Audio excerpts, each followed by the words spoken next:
Thanks for tuning in to Leading Forecast. I'm Swift Lead Forecaster Joseph Cooper, and we're coming to you live, or I shouldn't say live, but we are in Denver at ChaserCon 2011 here, and the National Storm Chaser Convention, and got some free time in my day, so I thought I'd throw up a leading forecast real quick. So let's get on over to it.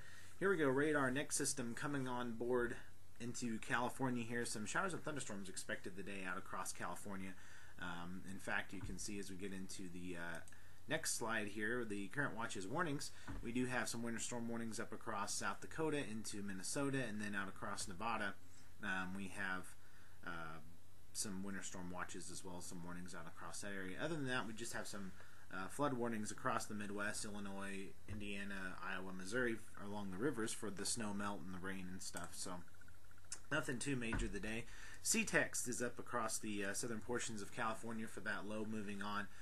We could see some showers and maybe even some thunderstorms later on today. Main threat will be some gusty winds and maybe some small hail down there today. Getting on over to it, the GFS model, this is tomorrow, low pressure system centered out across Nevada here.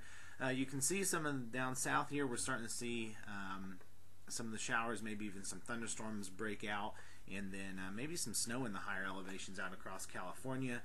But other than that, not too much. We do have a C-text out again tomorrow out across Nebraska and Kansas, even into probably the northeastern portions of Colorado.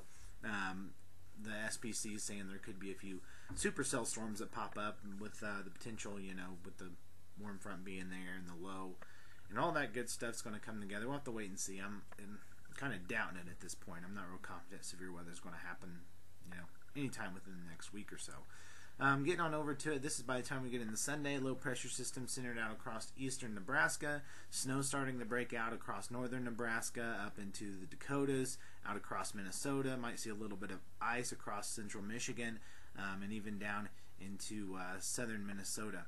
So we'll have to wait and see how that plays out. Some showers, maybe even some thunderstorms breaking out south of the warm front there, down across the Midwest, down into Arkansas, even in the Texas here. I think most of those will be rain showers. I don't think we're going to see anything severe Sunday by any means. As we get into Monday, low running off the coast, a secondary low trying to form down across the Tennessee Valley here.